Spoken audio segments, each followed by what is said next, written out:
So, hello folks. So, welcome back to our second installment of Pane Nyaya Apa. This is the segment where me and Sungura legend Markos Sibanda rewatch and comment immediately on an interview on precise moments that are particularly ear-catching to us. If you hear Markos Sibanda's classic replay of the pun, Pane Nyaya Apa. Pane Nyaya. it means a point of concern has been raised that needs to be addressed immediately. But today, instead of judging and simply pointing fingers, because it will be like really easy today, I will try to justify the defendant's argument no matter how weird it may seem. So in this episode today, we revisit this interview with Zimbabwean radio host Tete Tilda held in as she talked with Pane Nyaya from Shurugwi, who has been giving birth to a new child annually for almost 20 years straight. Yeah, believe it or not, she has 19 children, y'all. Let's just watch the video. Patrikuti isusu zvinoera zvinoshamisa ndina amai Naume pano all the way from Shurugwi. Ndiri kuvabata vari kuShurugwi. Amai Naume makadii henyu? Aiwa tiripo. Kuri seiko kuShurugwi? Amai Naume mune makore mangane kuberekwa iko zvino? Mune 43. Right. Chaita kuti tibate amai Naume vakatitumirawo message. Amai Naume for the past 19 years vari kunonzi kubereka here kana kuti kuzvara kubereka vana anditi Night Tilda. Already with the jokes? Aren't you supposed to be neutral? vari kubereka vana. Amai Naume vakabereka vana 19 and she's 43 years iko zvino. Right. Ndo nyaya yakangondishamisawo ndikati noregai tivabate tingonzwa kuti zvakamira sei. Amai Naume mungatiudzawo nhoroondo yenyu kubva kusangana kwamakaitawo nababa Naume gore ripi, mamune makore mangani, uye nekuzobereka kwamakaita vana venyu vese ava munyatsorondedzera zvese zvizere. Saka ndobva ndaroorwa naye 1993, 1994 ndichita mwana wangu wokutanga musikana. Iye Naume we. Iye Naume we. Ndobva ndati 1996 ndobva ndabereka mwana wangu wechitu. 1997 ndobva ndabereka wechi3. 1999 ndichibeka umwe. 2000 ndichizvara umwe. Achibva ashaika. 2001 ndichizvara umwe. Achibva ashaika. 2002 ndichizvara umwe. 2004 ndichizvara umwe.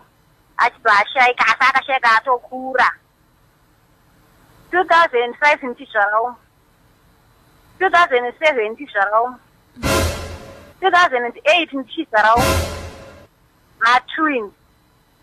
Andobva ashaika ukasara umwe. 2011 ndichizvara umwe. 2012 ndichizvara umwe. 2014 ndichizvara umwe. 2015 ndichizvara umwe. 2016 ndichizvara umwe.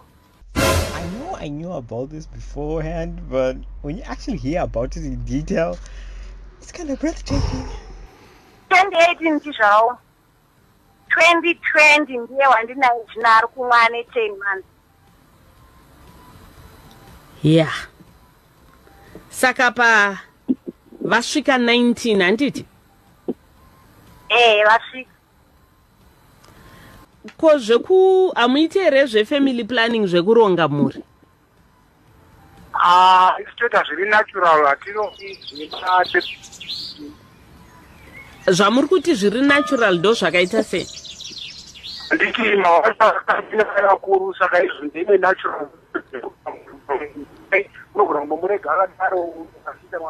You know, the way you say that kind of makes it sound like making babies is a one-man job. Like, yeah, we just let her get pregnant. Yeah, she can just go play outside and get pregnant. Yeah, whenever she feels like it, you know, it's no big deal.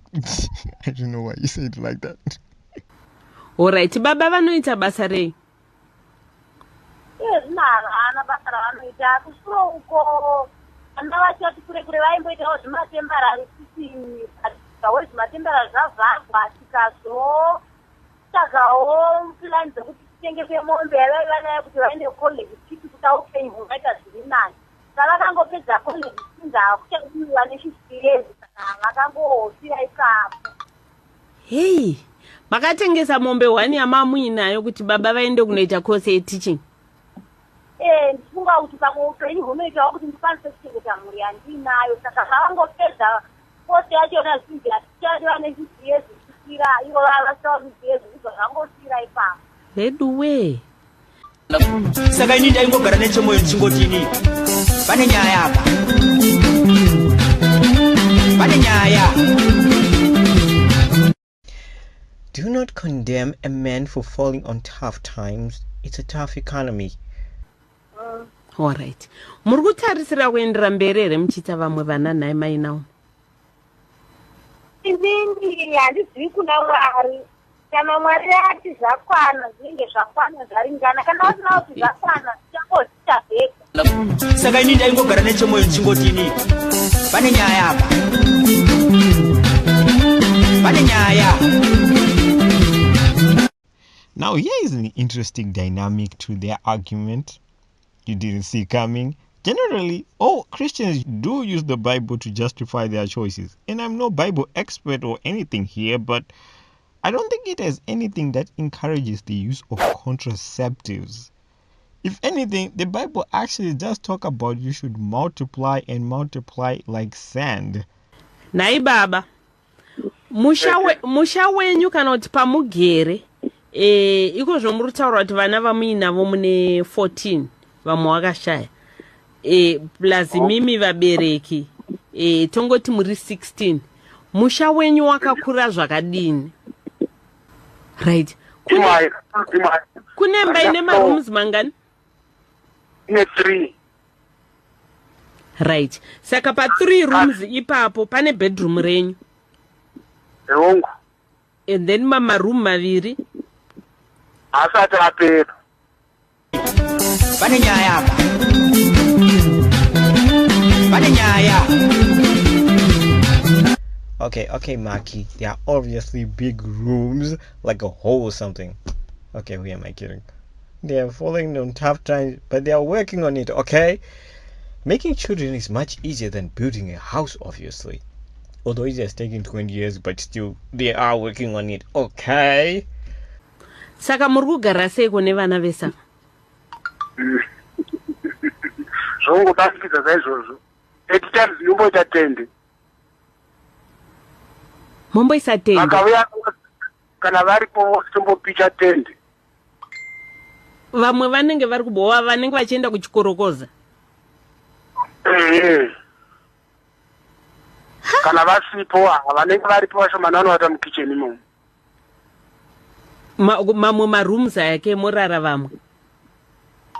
Asati apera akugarika ana rufu. Apatori na rufu?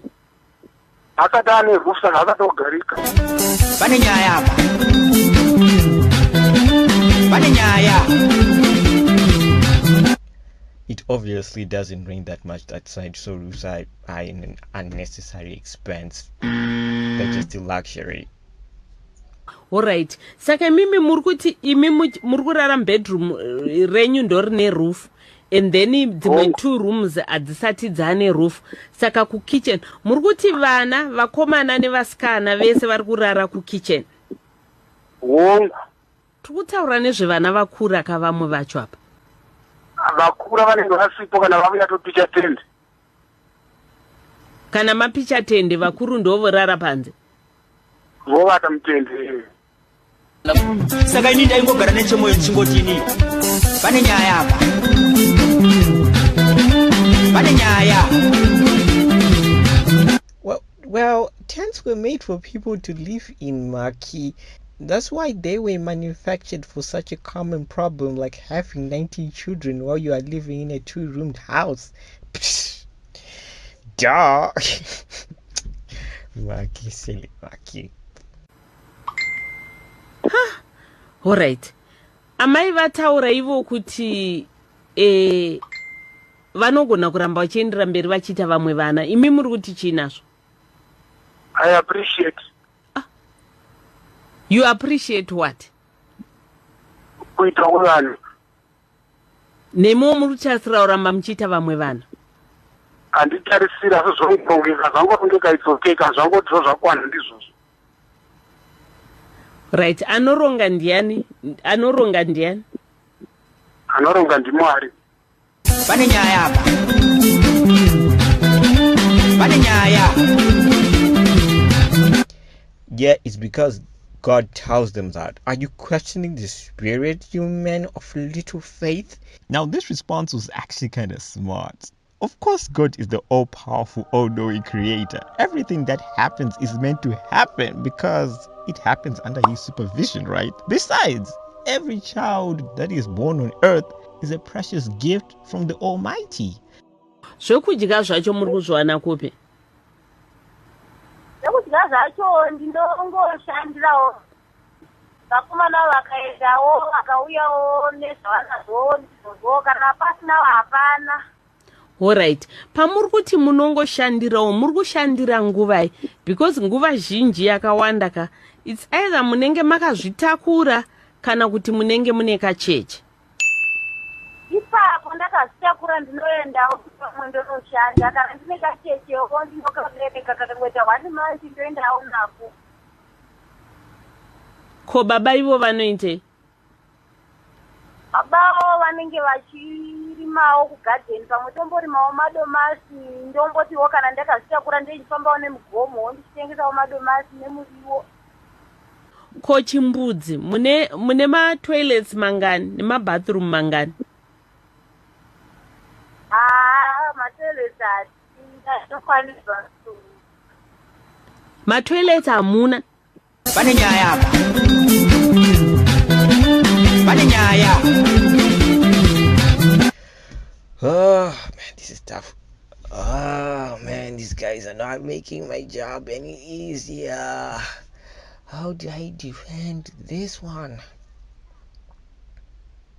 Well, in Zimbabwe, we use the... Okay, no, we don't do that. From a health perspective, no, that's still not good. Rocky, okay, I give you this one. This is as negligent as but obviously they have an alternate to our human solution of toilets. Of course, all of you are used to building toilets and whatnot, but obviously they have an alternate solution. These are adults, they know what they're doing, so let's just listen to it. Munoita sei? Tunoenda kusango. Nekuwanda kwamakaita? Kana vari vana vadiki tinongoti mapadza kusango kunokuti vadiki vanoenda navanhu vakuru. Not exactly what I had in mind. You use hose? I guess that's what they did back in the Stone Age. Okay, yeah, they did it in the Stone Age. Kana vari vana vadiki vanoita vanobuda nemapadza voenda kusango? Navahombe. Taingotiwo pamwe tikawana mari tichagadzisawo. Nemawandiro makaita mai? Iwawo kana muchitouya maitonakidzwa nekuona chete. Kutonakidzwa? Imi muri kunakidzwa nazvo here?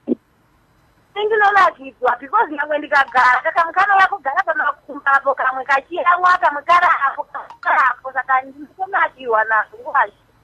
Alright, muchinakirwa kudaro muchikwanisa here kuvachengeta, kuvadzidzisa, kuvaendesa kuchikoro kubhadhara mafees? Upenyu hwazvino haungazvikwanisa, asi unenge uchizama uchidounacho kuti vana vaende, unongotiwo paunenge wagonerawo ipapo. Final thought. You know, there was a lot of public outrage when this story aired against Ba and Mai Naomi. But you could say that at the end of the day, that's kind of none of our business whether someone wants to have 1 billion children or more, since it's their lives, right? Personally, I don't have a problem with that. But then again, children are not dolls. You can just take them up in a box like toys. You really have to be able to take care of them. For example, the economic billionaire Strive Masiwa has many children, but no one ever breathes a word. Yeah, it only becomes a problem when you just having children you cannot even provide sufficient resources for. Murikuti vana vakomana nevasikana vese vari kurara kukitchen. Wonga. Tikutaura nezvevana vakura kavamwe vacho apa. Children are expensive. Let's face it, a child needs proper housing, food, education, and sanitary conditions, and so on and so on and so on. Meaning, in the most non-judgmental way, you can't build a family that big with that many children living in just 3 rooms and without even at least a toilet. It's kind of negligent and unthoughtful because, again, these are real people. They are not toys you can just like squeeze in a box. As soon as a child is brought into the world, every decent parent should realize that it's no longer about them, but as well as these little new people. And yes, I say new people, not little toys you can just stack up in a box. Yeah, I just have to say that. Crawling in the house that need to grow up in a healthy and resourceful place to truly meet their needs until they can take care of themselves. It's likely when budget is this tight, some of these children likely sleep on an empty stomach some nights. And in the interview, they actually did talk about that. But they just sort of shrugged it off. It's like, yeah, sometimes we might not find food for the night, and amen. vakomana vakaendawo vakauyawo nezvavanazvo kana pasinawo hapana. This is not good. Things like this should not come to you this casually, like your children sleeping without eating supper. That's just something that's just normal to you, and you still continue having more children. It just really doesn't make sense. And a proper education for each and every one of them becomes less of a priority. Unfortunately, making children, as fun as it is, I can imagine, and despite what the spirit may quote tell you, is not the same as collecting toys. Maki was right. Markos Sibanda was right. Pane Nyaya Apa. As always, guys, thanks for watching, and if you like what you see and want to see more, don't forget to subscribe, and I'll see you next time. And as always, thanks for watching Missy Africa. Yep.